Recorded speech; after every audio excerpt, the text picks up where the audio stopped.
Salut Benjamin, écoute, tu es comme moi, je pense que tu es le petit nouveau du GRCI, donc tu as été bisuté.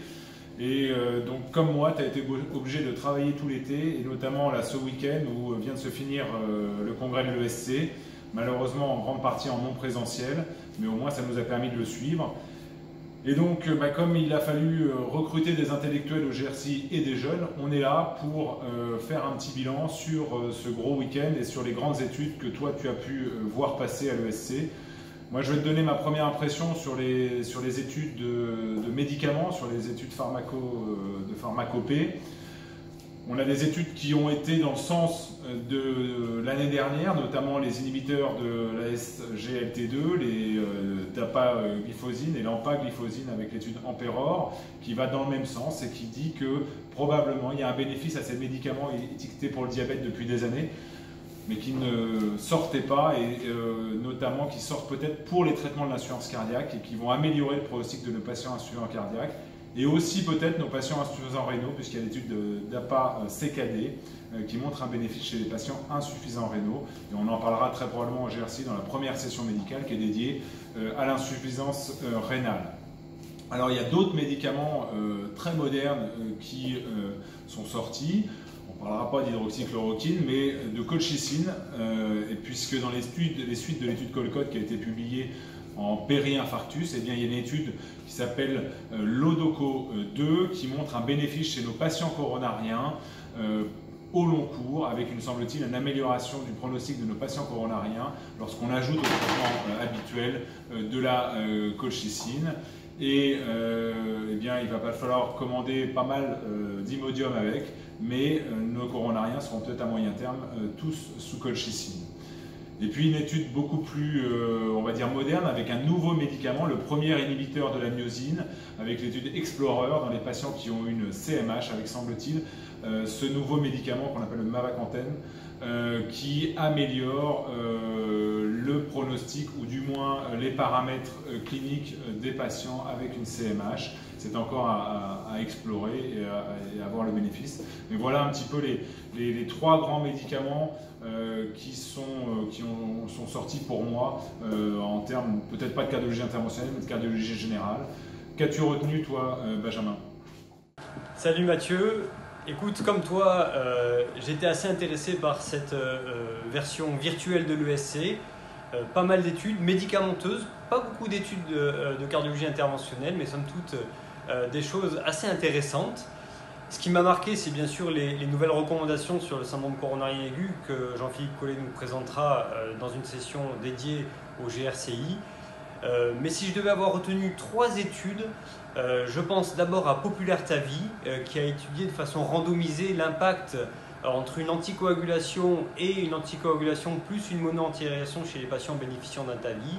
Et finalement, sans surprise, eh bien, le groupe qui reçoit la mono-antiaération plus l'anticoagulation saigne plus, notamment dans le premier mois après la procédure. Donc des résultats qui sont quand même globalement attendus, mais qui ont le mérite d'avoir été mis en évidence.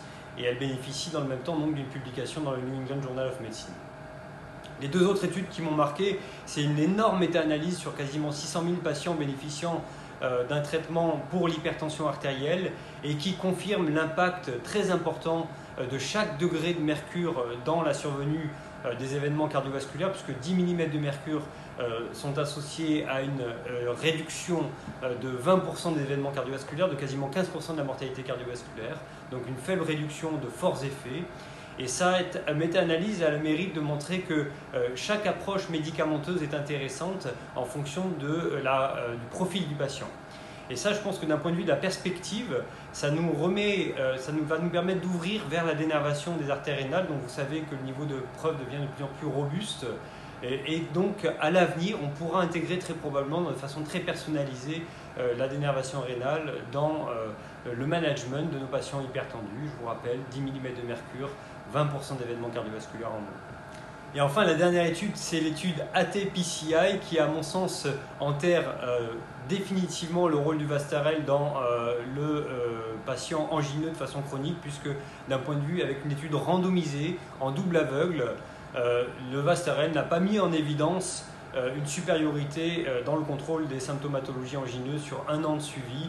Donc déjà que ce médicament avait un très faible niveau de preuve, je pense que cette étude publiée dans le Lancet enterre définitivement le rôle du Vastarel dans la pathologie angineuse.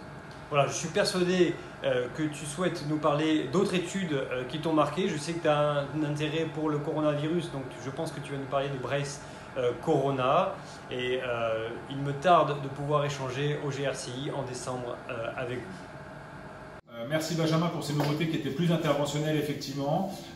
Moi j'ai aussi retenu quelques études, on va dire une notamment assez intéressante sur l'iWatch, qui, vous le savez, était plus orientée pour l'instant sur le dépistage de fibrillation auriculaire, mais qui semble avoir aussi un intérêt pour le dépistage précoce des infarctus. C'est une étude qui est sortie très récemment. On en parlera, c'est sûr, dans cette session parallèle numéro 3 sur l'intelligence artificielle et sur toutes les nouveautés des geeks du crack qui participent à cette session parallèle.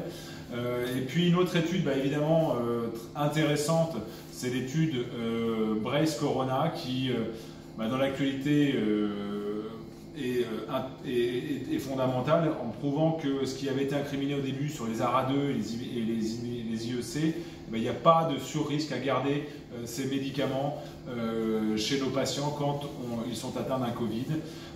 Et donc ça, on l'avait déjà évoqué dans la session parallèle numéro 5 qu'on a montée avec mes collègues Mohamed Edjari et Grégory Ducrot. On en parlera, c'est toute une session qu'on dédiera au mois de décembre au Covid et à la cardiologie. Bien évidemment, il y a plein d'autres choses qui ont été évoquées à l'ESC, mais il y a aussi plein de choses dont on parlera au GRCI.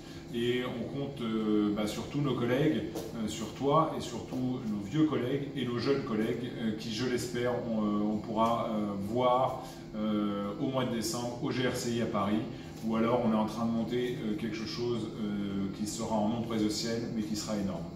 À bientôt.